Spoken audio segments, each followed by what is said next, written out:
Bueno, mi nombre es Laura Milano, soy de Argentina, soy investigadora y me especializo desde hace ya muchos años en investigar la pornografía desde una perspectiva transfeminista, queer. eh, Fundamentalmente ese es mi trabajo. Bueno, La experiencia que una tiene, digamos, en transformar la propia mirada, digo, bueno, cuáles fueron también mis primeras referencias, digo, cuáles fueron las primeras imágenes que a mí me hicieron pensar en otras posibilidades, en otros imaginarios en relación al cuerpo, a la sexualidad, al erotismo. Esa sería como, en primer lugar, una experiencia muy subjetiva, ¿no? De lo que es ver cine queer, de lo que le pasa al espectador, pero en este caso, que es lo que me pasó a mí empezando a ver este tipo de contenidos. Distinto es cuando ya estás pensando la imagen y tratando de investigar y de compartir también desde la docencia un análisis más crítico, ¿no? De, bueno, ¿a qué llamamos cine queer? ¿Qué se pone en juego ahí? Digo, ¿cuáles son las tensiones y como los límites que se empiezan a correr en términos de representación, en términos de narración?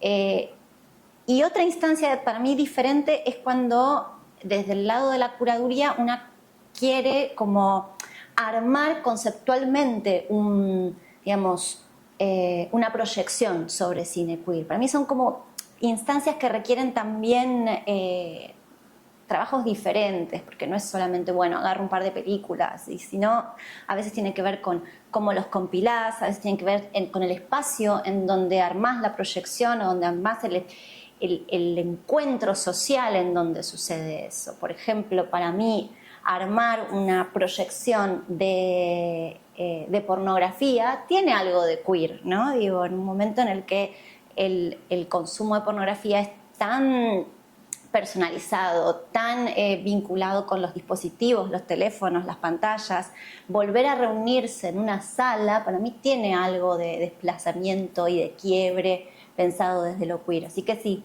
son distintas cosas.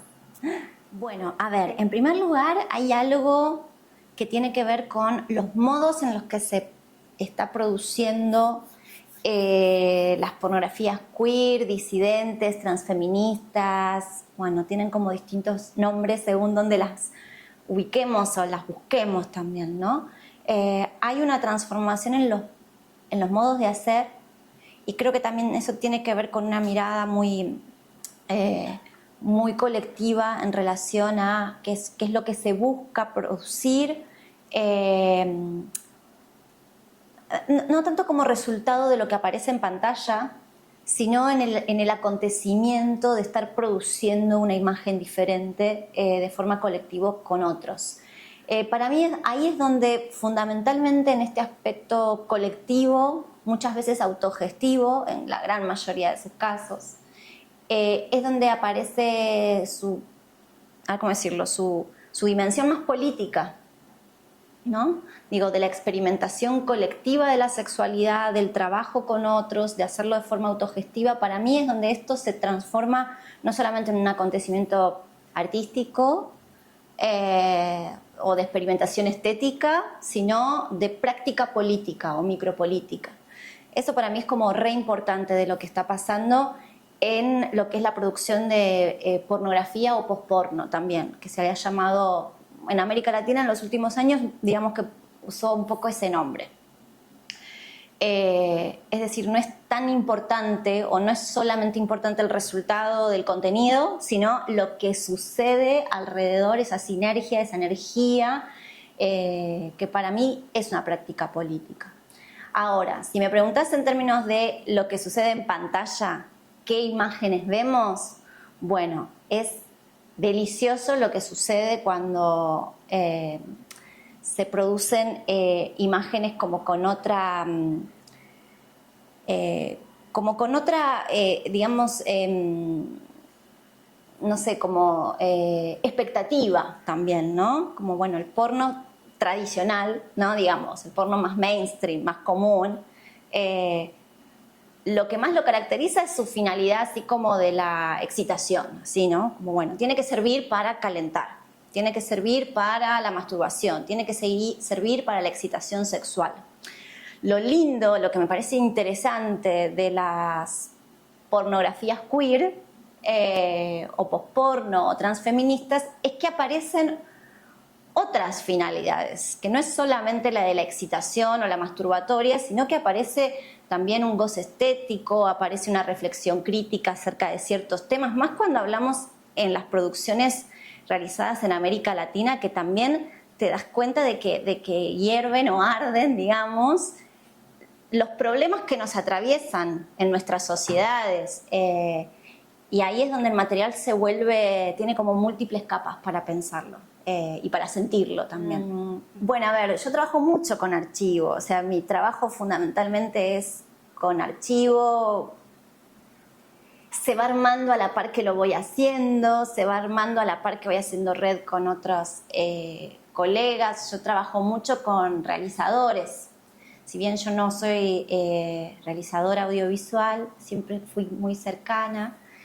Si bien tampoco soy performance, aunque estoy más cerquita de ese mundo, porque en algún tiempo hice perfo porno, estoy muy cerca de la gente que sí hace performance o acontecimientos así más efímeros, ¿no?